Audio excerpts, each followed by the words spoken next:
staged UFO attack on Earth. We have been preconditioned by all the media for the past couple of decades to slowly but surely start accepting the existence of aliens and UFOs.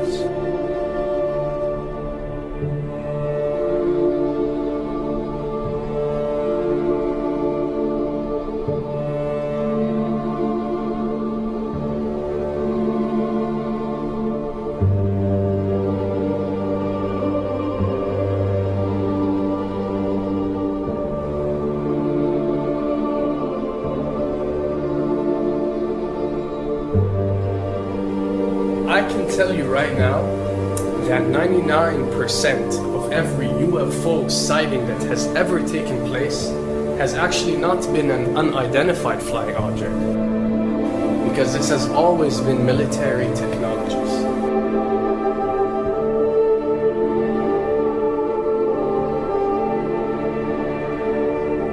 Another thing I'd like to point out is surveys and questionnaires. You know, we get surveys and questionnaires all the time, you know, sent out by the state or by the government or by our rulers and our officials and so on and so forth. Do you really think that these ruling powers care about what you think?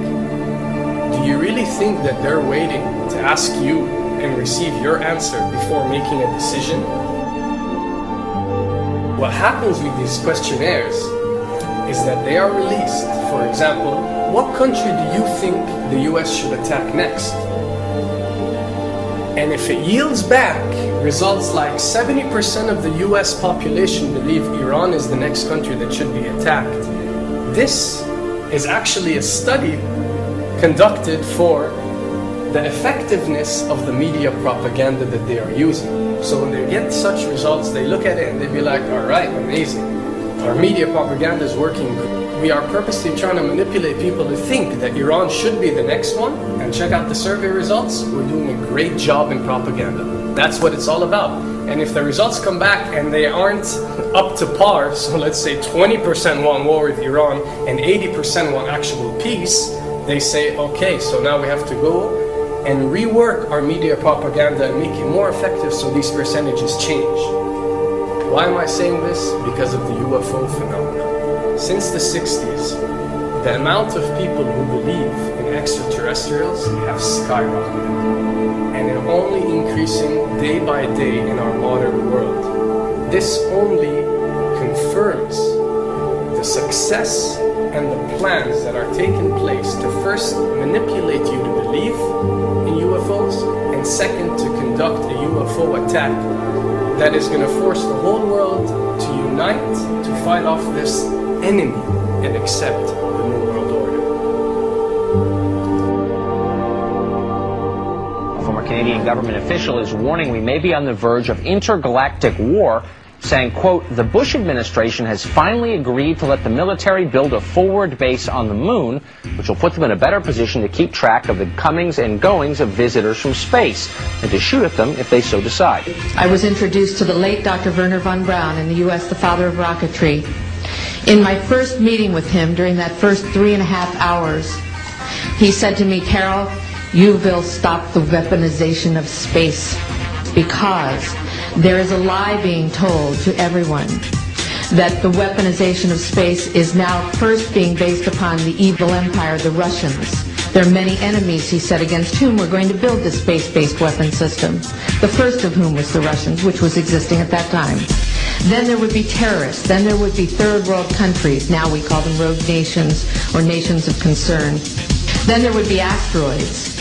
And then he would repeat to me over and over, and the last card, the last card, the last card would be the extraterrestrial threat. As a military strategist, as a person who worked on the MX missile, which I did later, he said, you will find that there is going to be a spin to find some enemy against whom we have to build space-based weapons, and now we should expect the spin.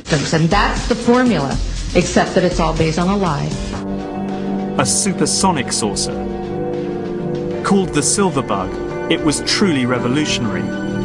The plans show in detail a multi-jet engine craft that boasted amazing maneuverability and speed. It's an intriguing thought that this concept may tie in with the work of the German scientists who brought saucer technology to the US at the close of the Second World War. What was needed were certain cover stories. What do you do when people are spotting aircraft and then telling reporters that they've seen something very unusual flying out of an airbase in Nevada? And frankly, this was the origin of a lot of the sightings that took place in the mid-50s, 1954, 55, 56, of unidentified flying objects, the UFOs. So the CIA was involved in encouraging people to believe that, yes, they saw UFOs, and the CIA and the military tried to be very helpful to reporters to get these stories out, to divert the attention of the country, and particularly the people in this region, about what they had actually seen. Mexican Air Force pilots capturing on videotape what are said to be 11, count them, 11 UFOs. The Mexican Air Force has released a video that some of you are going to find difficult to believe. A journalist says it shows images of UFOs tracking a Mexican military plane. So what's the truth about UFOs? The story of successive attempts to develop radically new forms of flight, conducted under the strictest secrecy, is inextricably bound up with our relationship with UFOs over the last 60 years.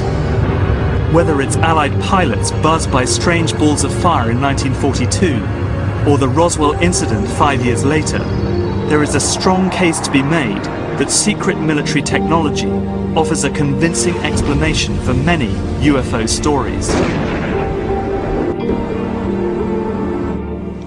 Anytime the government has secrets that they can keep from us, they can manipulate us by those secrets. In essence, they still remain 25 years at least ahead of us in technology, information, and knowledge, and secrets, and they are using them against us. I heard over the years many times over that the plan to usher in the New World Order would be to make all the people in this country and around the world feel totally helpless to prevent the New World Order from occurring, this world dominance plan, by saying that we had been invaded by aliens, so that we would say, oh please UN, come in and help us all. So bear in mind that there is a plan, orchestration, to get people to be submissive through the secret technology and information that they're keeping from you under the blanket of the so-called National Security Act.